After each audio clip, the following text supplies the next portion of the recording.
esperança invadir o meu ser. Quero ser manso, ser limpo, ser justo e pobre, de espírito ser. Tua palavra me sonda, me conta do reino que espera por mim. Eu te ofereço meu pranto, as dores da alma que quer renascer. Eu ouvi tua voz, teu falar me encantou, quis seguir, caminhar, quis saber pra onde vou. Eis-me aqui, minha dor serenou.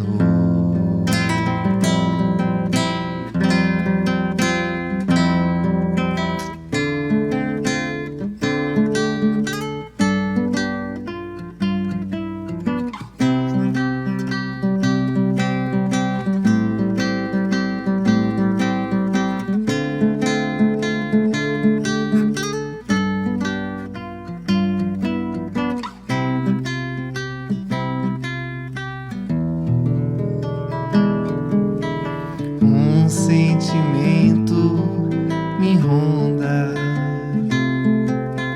não sei dizer, tudo é novo pra mim. Meu coração se renova,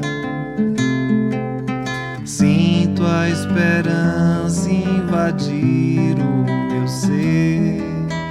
Quero ser manso, ser limpo, ser justo e pobre, de espírito ser.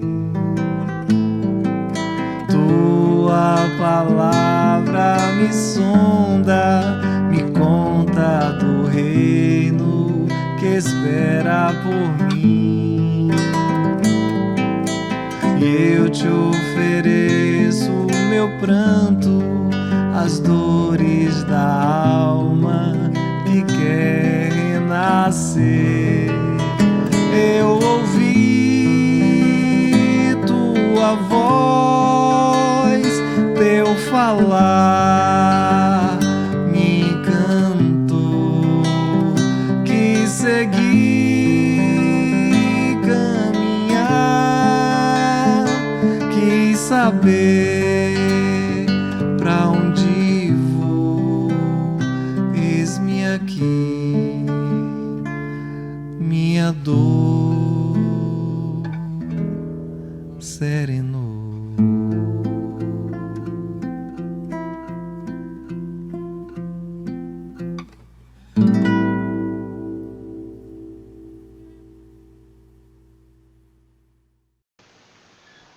Olá, queridos amigos da Confraternização Espírita Baiana, Vinha do Senhor. Jesus nos abençoe, nos dê paz. Queria saudar todos os companheiros dessa nobre instituição e agradecer pelo convite para mais uma vez estarmos juntos aqui tratando das coisas do Espiritismo, pedindo a Jesus que nos abençoe a todos na realização desse trabalho. O tema que vamos abordar brevemente é um tema ligado a, vamos dizer assim, a área psicológica, espiritual e moral, né? Eu vou retirar esse tema de uma das obras de Joana de Ângeles, Autodescobrimento, uma viagem interior. Então eu queria trazer para as nossas reflexões, e aí de alguma forma nós também estabelecermos, conforme o desenvolvimento do tema, estabelecermos algumas relações com o próprio Evangelho e aí conseguirmos visualizar como Joana de Ângeles, quando apresenta as suas elucidações, o quanto ela também se ampara, né? Ela toma por substrato o Evangelho de Jesus. Então nós vamos fazer essa breve abordagem aqui hoje. O tema é retirado do prefácio, né, da introdução do livro Autodescobrimento, uma viagem interior, e é um tópico dentro dessa introdução, onde Joana vai falar sobre os requisitos para o autodescobrimento.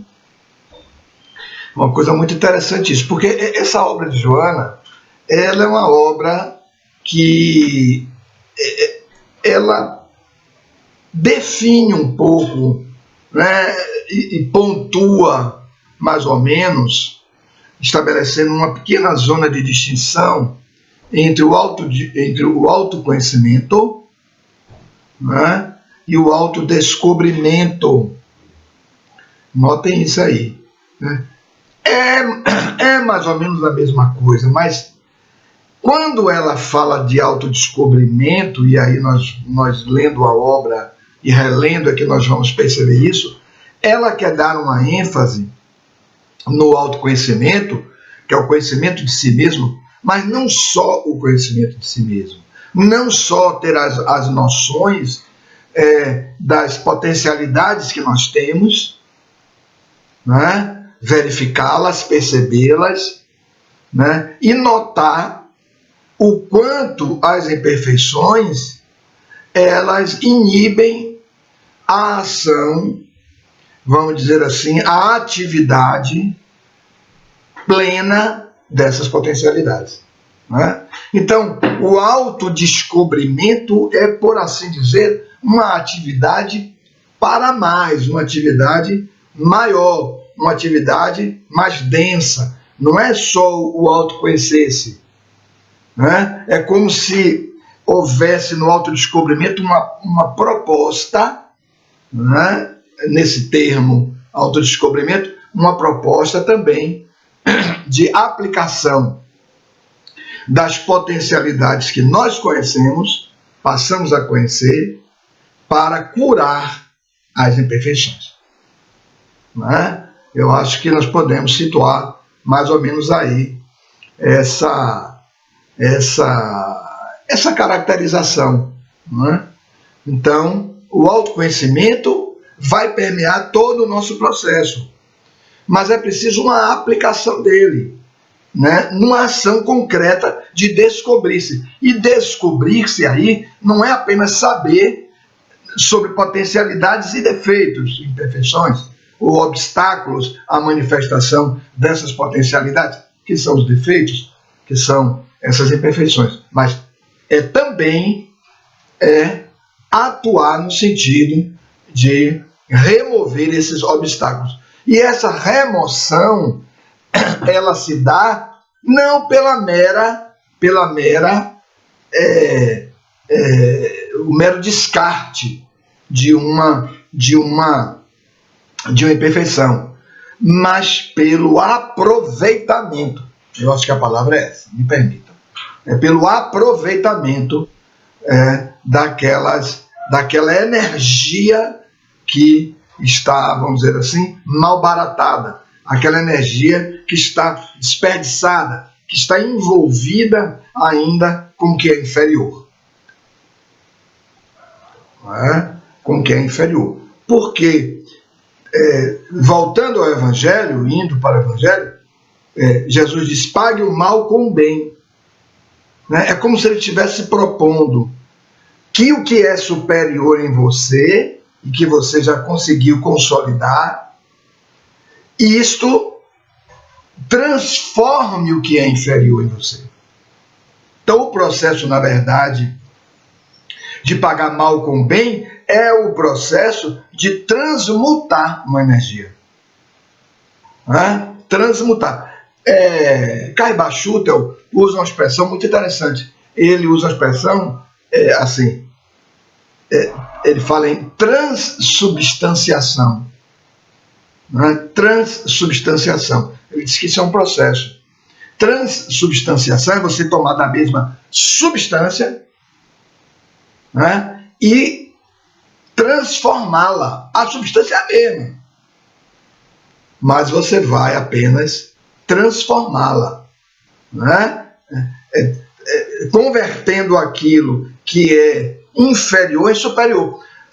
Vamos ao livro dos Espíritos, talvez acho que ajuda melhor a gente na identificação desse processo, né? Notem que nós estamos falando de um processo, um fenômeno, mas um fenômeno processual, né? Ou seja, há etapas que estruturam essa realização, né? Então, vamos lá. Na questão de Kardec pergunta aos espíritos se os vícios, eles são um mal em si mesmo, né? Se os vícios são um mal em si mesmo, aí os espíritos vão dizer, as paixões. Se o princípio das paixões é um mal em si mesmo, eles vão dizer, não. O princípio não. O princípio não, porque assim, as pessoas apaixonadas, elas têm um empreendimento, elas têm uma movimentação, elas fazem um investimento. Só que elas fazem ainda meio que movimentando uma energia, uma qualidade de entendimento, de pensamento e de sentimento inferior. Porque as paixões são, de regra, dominadoras, arrebatadoras, inibidoras da liberdade do outro. Quem se apaixona por alguém, elege aquele alguém como seu objeto, como sua propriedade. É um pouquinho isso. Nós vemos as pessoas apaixonadas pelas outras, apaixonadas pelos seus títulos, apaixonadas por si mesmas. Né? É muito complicado lidar com isso. Né? Mas o princípio, ou seja, o móvel disso, não, ele é útil. Ele só precisa ser bem direcionado pelo processo do esclarecimento, que vai estabelecer um novo sistema, uma nova educação. Reeducar, vai haver uma nova educação para aquilo ser aproveitado. Já imaginou se tudo fosse jogado fora? Lavoisier disse isso, né? Na natureza, nada se perde. Não é assim que ele disse? Né? Nada se perde, tudo se transforma. Né? Nada se cria, nada se perde, tudo se transforma. Tudo se transforma. Então, esse aproveitamento das energias é um pouco esse processo do nosso crescimento a partir do nosso autoconhecimento, do nosso autodescobrimento, que é um emprego concreto de uma atividade nessa ação modificativa de nós mesmos, para o aproveitamento das nossas potencialidades. Eu acho que dá para a gente começar por aí, é muito mais coisa, né? Mas dá para a gente começar por aí, entendendo como Joana vai classificar isto. Aí depois ela vai falar de outras etapas. A autoidentificação, né? Tudo isso para a autorrealização. Né? Então vocês notaram que ela, na psicologia dela, ela vai falando de etapas que vão se sucedendo dentro desse processo, porém o autoconhecimento vai estar em todas essas etapas. Na verdade é o autoconhecimento, só que aplicado dentro de todas essas etapas para que nós alcancemos então plenitude. Né? Mas enfim, é só uma introdução para a gente ir para o nosso tema. O nosso tema, então, é requisitos para o autodescobrimento, ou seja, requisitos para a iniciação, a aplicação, a efetivação desse processo que nós descrevemos nessa abertura. Então, o primeiro requisito que ela diz, a insatisfação com o que se é ou como se está. Pronto, ela já começa por aí. E isso é realmente importante. Para você mudar alguma coisa, é necessário você, dentro de um autoconhecimento, você estar insatisfeito com aquilo, né? Naquela condição em que você se encontra. Se você não estabelece insatisfação, você não vai mudar, é óbvio. Você não vai mudar nada, porque aquilo até aquele momento não incomodou. Notem que há pessoas que só começam a pensar em mudar alguma coisa em si depois de muito tempo. Do ponto de vista do espírito, às vezes, milênios. Às vezes milênios, porque somos imortais. Então, às vezes, milênios para fazermos as mudanças. Olha aí. Então, ela diz, esse é um requisito essencial, é um requisito fundamental. Onde não houver insatisfação de como se é ou como se está na vida, nas coisas, nas relações, etc, etc, etc, etc, você não vai iniciar nenhum processo. Tudo vai ficar como está. Né? Tudo vai ficar como está. Você vai ficar com a sua insatisfação, com pessoas, com situações, com condutas suas, mas você não vai empreender nenhuma ação para mudar. Segundo requisito, diz Joana de Ângeles, é o desejo sincero de mudança. Você não é um mero desejo de mudar. Né? Não é um mero desejo de mudar. Uma coisa fugaz, uma coisa momentânea. Né? Quantas pessoas já não começaram os seus processos de autoconhecimento, principalmente aqueles processos que são dirigidos por profissionais, né? Existem profissionais na área do estudo da mente, profissionais terapeutas, etc., que realizam esses processos. Né? São profissionais, recebem por isso, mas realizam o seu trabalho, claro. Um trabalho digno, correto, pelo estudo que fizeram, né? Pelos investimentos que fizeram nas suas profissões, na sua qualificação, é correto que eles cobrem. Né? Então, quantas vezes as pessoas já começaram esses trabalhos e no meio desistiram? Outros prosseguiram, mas prosseguiram de forma mascarada. Não houve os enfrentamentos que deveriam ter sido realizados. Porque não havia o desejo realmente sincero. Olha a expressão de Joana, desejo sincero. Ou seja, é do indivíduo para com o próprio indivíduo. Notem, isso não tem nada a ver com os outros. Você não faz autoconhecimento para que os outros saibam. Não existe isso. Você faz autoconhecimento para que você melhore. Né? O que você está objetivando é tornar-se alguém melhor. Tornar-se alguém menos sofrido. Não é? Há determinadas viciações nossas que estabelecem muitos sofrimentos. Muitos sofrimentos. Mas a pessoa não muda ou não consegue mudar. Ou negocia com aquilo. Vai levando, acabou a encarnação. E você não fez.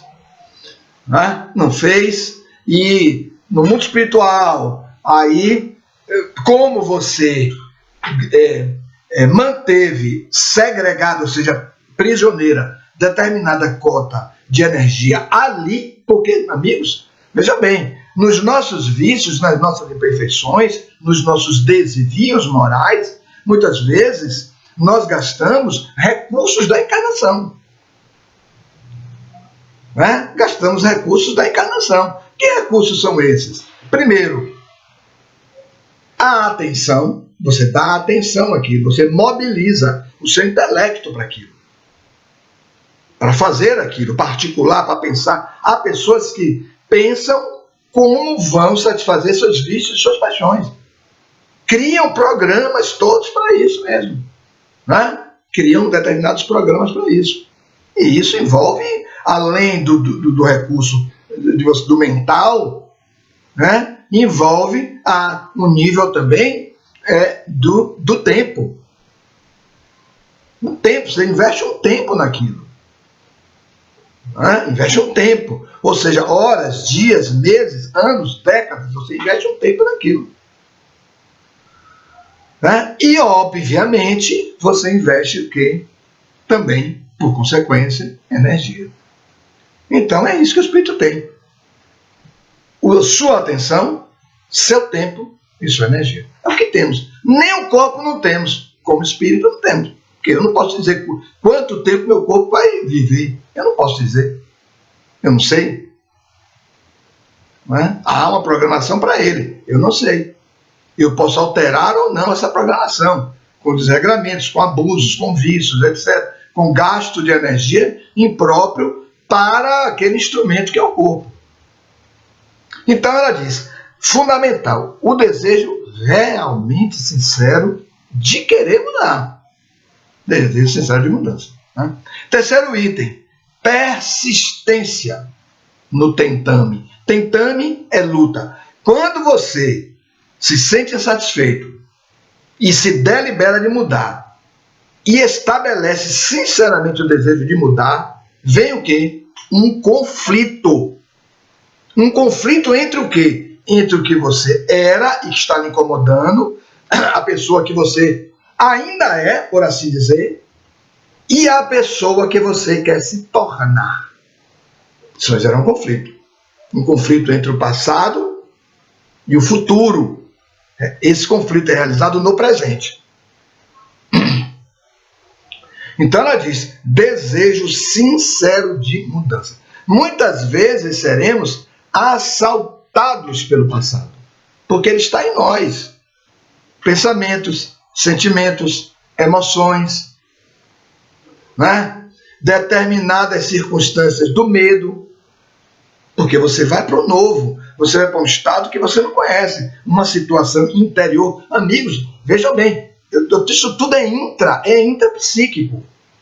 Nós estamos falando do mundo interior, não é estado de um lugar, de um território, de uma cidade, não é nada disso não. Claro que isso vai ter repercussão externa. Isso vai ter repercussão externa. Repercussão corporal, porque o corpo, ele sente todo tipo de mudança que ocorra. Né? O corpo sente. Nós vamos mudar também na conduta, com as pessoas. As pessoas vão sentir a mudança da sua conduta. Se você está superando um vício, começa com aqueles que estão envolvidos no mesmo vício seu. Vão sentir que você está mudando. Não é? Vão sentir que você está mudando. Então, espíritos muitas vezes ligados a você, que compartilham do mesmo vício, também vão atuar para inibir você nesse processo de mudança. Porque você, de alguma forma, estabelece um processo obsessivo com ele. Há uma obsessão mútua. Nas viciações, as obsessões são, de regra, mútuas. O que é uma obsessão mútua? É um tipo de obsessão. Mútua é a influenciação recíproca de uma mente sobre a outra. Ambas se alimentam daquele vício. Não é? Seja o vício qual for. O álcool, a bebida, as drogas, um sexo desregrado, abusivo, né? Ou uma outra viciação qualquer que nós tenhamos. Né? Então, esses espíritos se alimentam dessas viciações. Né? Então, o desejo sincero de mudança e a persistência nessa luta. Porque será uma luta, às vezes, amigos, da encarnação toda, migra para o mundo espiritual, já desencarnado, né? Claro que aí as paixões serão menos intensas, porque você não tem corpo, mas a depender da paixão que seja, ela pode ser uma paixão mais do mental, e isso prossegue. Claro que você lá receberá o apoio dos seus amigos espirituais, na sua família espiritual, também nessa luta, né? Desvinculando-se da influenciação, para você ficar com uma carga de liberdade maior. Né? Daí ser necessária, nesse tentame, nessa luta, a orientação do Evangelho, que é orar e vigiar, para não cair novamente na tentação, que a tentação é o retorno ao passado, é o retorno ao padrão vicioso. E os vícios que eu estou falando pode ser a inveja, pode ser o ciúme, né? Qualquer coisa mais complicada do que o ciúme. O ciúme é muito complicado. É muito complicado. Né? Principalmente na vida de relação, é muito complicado. Né? As pessoas não poderem sair, não poderem fazer um elogio a alguém, não poderem, enfim. Né? um aprisionamento. Muitas pessoas não suportam a convivência com os ciumentos e rompem as relações. Às vezes até gosta da pessoa, às vezes até tem um vínculo afetivo, mas não suporta. Né? Com o passar do tempo, a pessoa não suporta. Né? Então, ela entra nesse terceiro fator, nesse terceiro requisito. Então, vocês estão notando que o empreendimento é grande. Longo, demanda o quê? Persistência. O que é persistir? Insistir ao longo do tempo. Né? Insistir no propósito de mudar ao longo do tempo. À medida que insistimos, é à medida que os recursos espirituais também chegam. É à medida também que as forças internas nossas se mantêm firmes. Quando desistimos, na maioria das vezes, deprimimos. Aí o indivíduo deprime, porque é como se fosse uma derrota. Né? Soa para todo o campo psíquico como uma derrota. E o indivíduo chega à seguinte conclusão: não é possível fazer. Não é possível fazer. Mas eis que Deus põe os trigos junto com o joio. Olha a parábola de Jesus, né? Então nós temos na humanidade os exemplos daqueles que conseguiram traspassar, que conseguiram afirmar as suas posições no bem, as suas posições elevadas. Apesar de todas as influenciações inferiores sobre eles foram até o fim. Firmes, rígidos, alegres, que é o principal, né? Felizes, né? E bem-aventurados. Ou seja, vivenciando uma aventura espiritual. Construíram esse estado. Construíram esse estado. Atuavam na vida com jovialidade. Fizeram seus processos de reforma. Não estou dizendo que fizeram nessa vida, que há espíritos que já vieram aqui, como se costuma dizer, praticamente prontos. Vieram aqui para quê? Consolidar essas virtudes, né, totais, né, e exemplificar o bem para dizer que é possível fazer.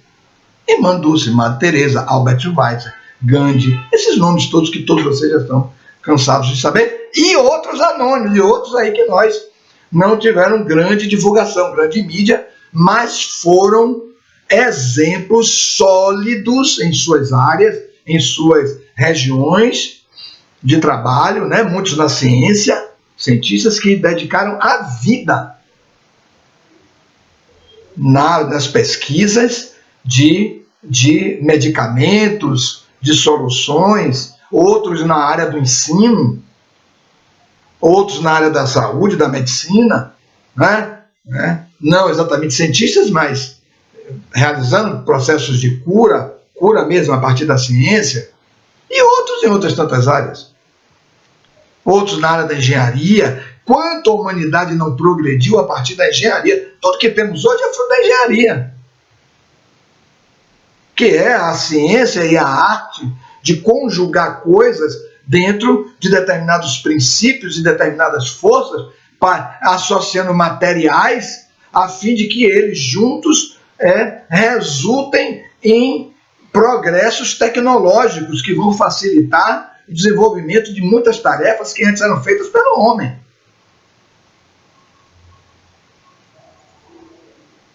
É uma verdadeira engenharia. Né? E muitos foram abnegados nisso. Abnegados nisso. Então esse é o terceiro item. O quarto item, requisito, Joana de Ângeles, ela põe uma dupla. Ela diz: aceitar-se e vencer-se. Aceitar-se e vencer-se. Aí entra o ponto central. Porque aceitar-se passa pelo amor a si mesmo. Né? Entender-se, compreender-se, perdoar-se. Olha aí, perdoar-se. Sem perdão, não há aplicação de reforma. sempre estaríamos nos culpando, sempre estaríamos nos julgando, sempre estaríamos nos diminuindo, sempre estaríamos estabelecendo prisões com um passado. Porque diríamos, não é possível realizar essa ruptura no presente. Joana de Ângeles, quando trata da depressão, ela vai dizer que a depressão é uma enfermidade que constrói um estado nostálgico. É o estado nostálgico num grau patológico muito elevado. É você viver lá atrás. Porque você não consegue entender o presente. Então você não encontra no presente a razão para viver. Você não encontra a razão para viver, muito embora você esteja vivendo. Aí o que é que eu faço? Volto para o passado. Aí ela diz, não. Aceitar-se, amar-se, aceitar-se como você é. Sou ciumento. Aceite-se que você é ciumento. Trabalhe para você viver o processo de libertação do outro. O outro é livre. Entenda isso no mental e desenvolva sentimentos de amor nesse sentido. Nesta meta, nesse rumo. É isso que ela quer dizer. Desenvolva esses sentidos. Amplie esses sentidos. Aceitar-se como você é e vencer-se. Essa é a luta que nós estávamos falando lá no início do nosso trabalho. É um grande embate. Que nós vamos travar. E aí, quando estamos vencendo, quando ela fala vencer-se, ela está dizendo, você está conseguindo mudar. Você está conseguindo transformar. E quando você consegue mudar e você consegue transformar, você constrói uma coisa que se chama resistência moral. Resistência moral. A resistência moral é uma virtude. Lembram disso? Livro dos Espíritos. Livro dos Espíritos. Quando Kardec vai perguntar aos Espíritos sobre as virtudes, eles vão dizer, toda virtude guarda em si uma resistência moral. Onde não há resistência moral, ou seja, onde não há uma base moral, não pode haver virtude. Há, às vezes, uma aparência de virtude. Uma aparência, mas não é a virtude. Nós até queríamos ter a virtude, mas não temos. Quando as experiências da vida chegam, nós falimos. A experiência se torna maior que eu. A experiência se torna maior que eu. Então, aceitar-se e vencer-se. Construir esse patrimônio moral interno. Para quando vierem as intempéries, fim do Sermão da Montanha, não é assim? Final do Sermão da Montanha. Jesus vai dizer, e todo homem que escuta essas minhas palavras é semelhante a um homem sábio, prudente, que construiu a sua casa sobre a rocha. Ou seja, sobre a verdade. Qual é a rocha do Evangelho? A verdade. A verdade. E o que é a verdade? Deus. A verdade é Deus. Por isso, Jesus remete-nos todos a Deus o tempo inteiro, porque é a rocha. É a rocha. E em Deus, a administração de todo o universo. A fonte do amor e a administração de todo o universo. Então, o amor e a fé. Nós sabemos que Deus sabe o que está acontecendo. Por exemplo, agora, nesse momento que nós estamos vivenciando no planeta de um modo geral, que é um momento de transição. É um momento muito específico. É um momento de transição. Absurdos, situações graves sempre aconteceram. Mas isso está se afunilando, porque é um momento de transição. Tudo está ficando muito intenso, tudo está ficando mais rápido, tudo está ficando mais denso. Por quê? Porque nós somos espíritos que precisamos tomar uma decisão. Não dá mais, não há mais porta larga.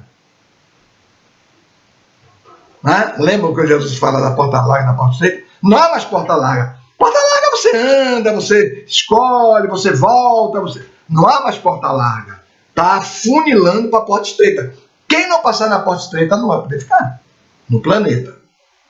Vai ser recambiado a outros planetas.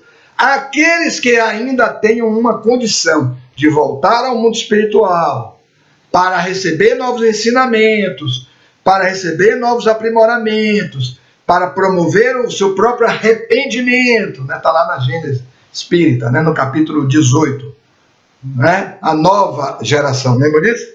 A esses ainda poderão, tendo nova oportunidade, mais uma ou algumas oportunidades, voltarem e aproveitarem.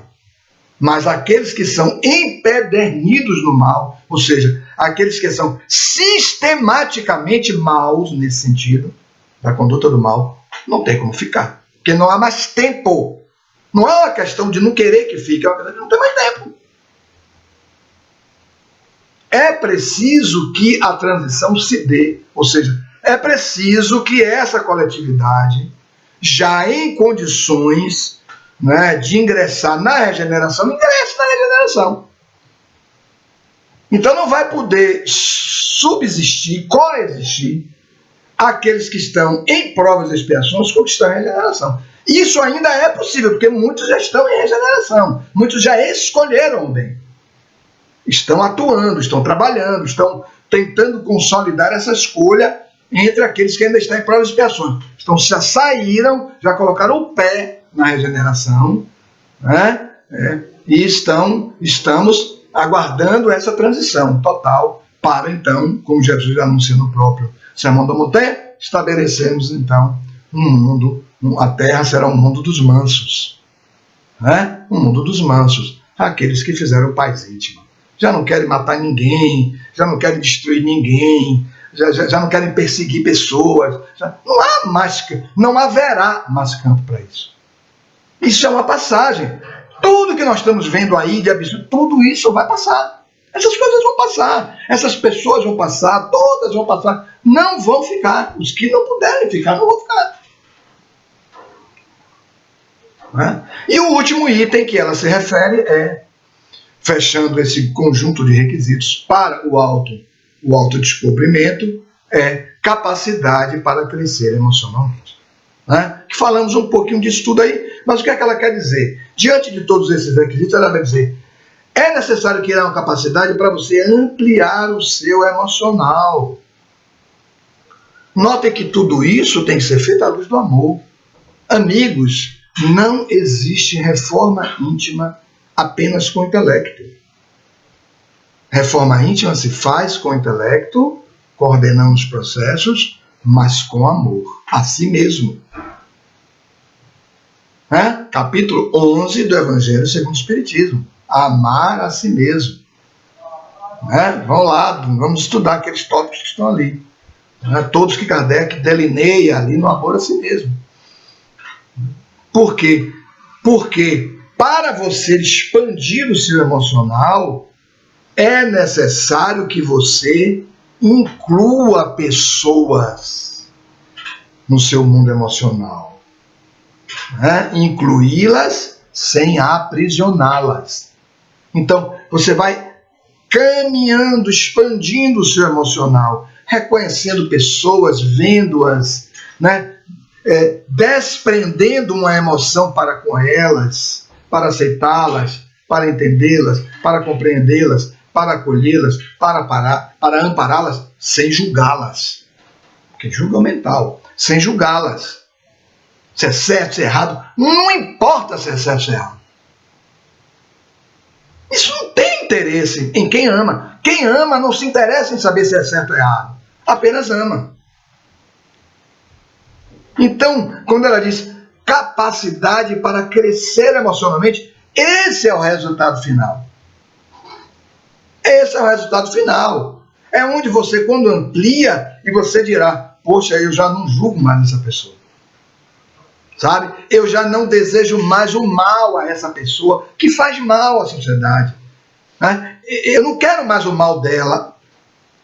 Não há motivo para eu fazer isto. Né? Eu me sinto bem por não querer o mal. Olha que coisa interessante. Né? Isto dá uma leveza. Não enxergar pessoas como inimigas. Não ter inimigos. Muito embora você possa ter pessoas que não gostam de você. Tudo bem. Em algum momento você vai poder até convencê-las de que você não é uma pessoa tão ruim.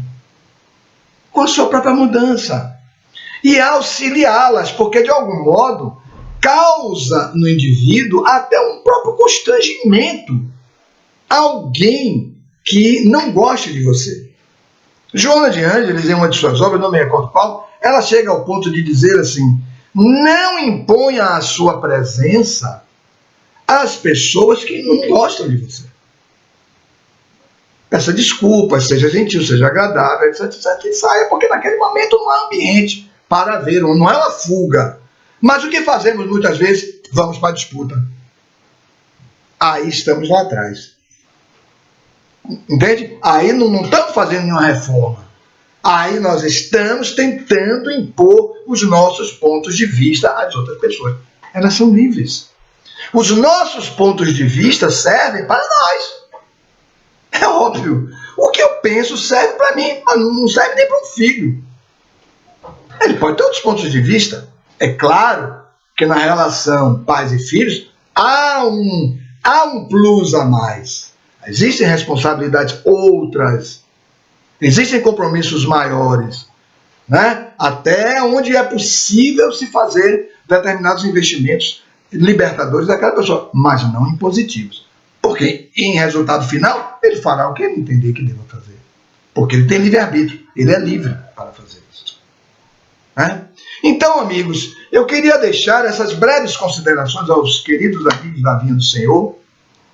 São considerações muito breves, muito rápidas, sobre este processo de autodescobrimento. Como vimos, temos ali o autoconhecimento direcionando todo o processo, e depois se migra para outras etapas evolutivas dentro do próprio psiquismo. Note que todo esse caminhar, esse desenvolvimento é intrapsíquico, é dentro da própria pessoa, é no mundo interior.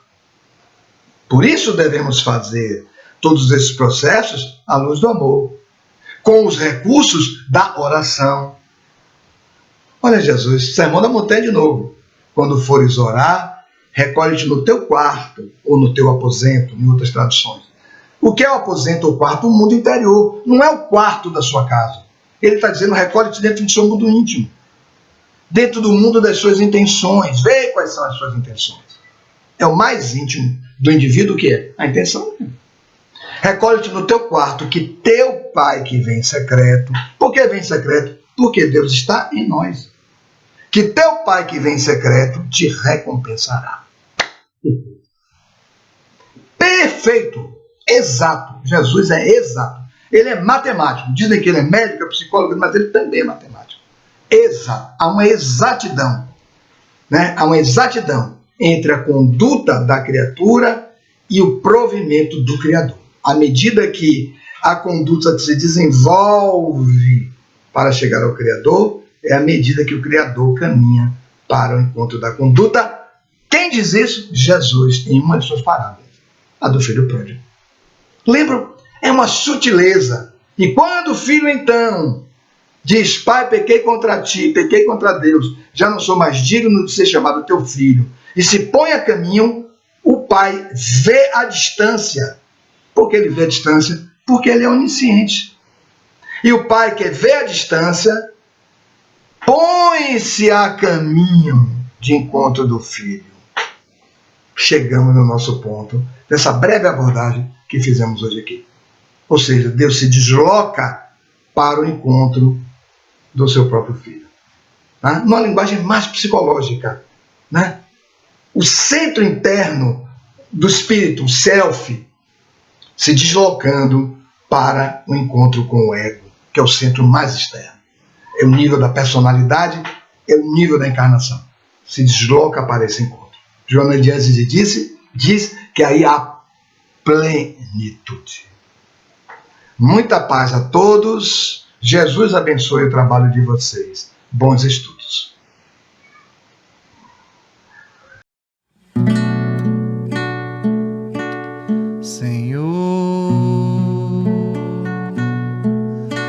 Fazei-me instrumento de vossa paz.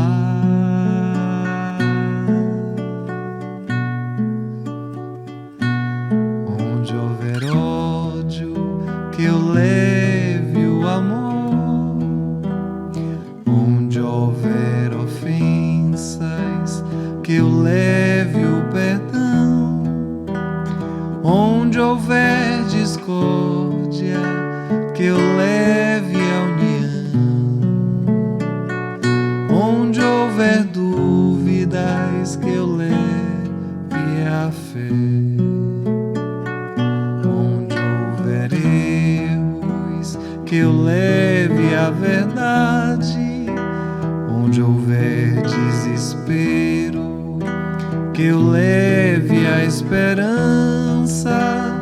Onde houver tristezas, que eu leve a alegria.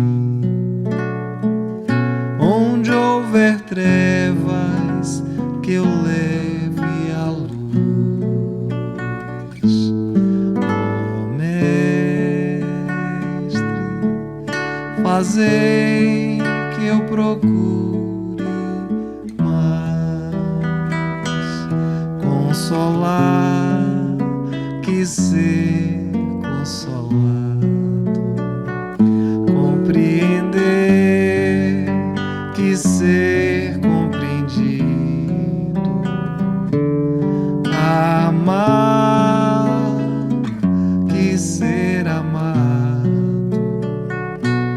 pois é dando que se recebe, é perdoando que se é perdoado.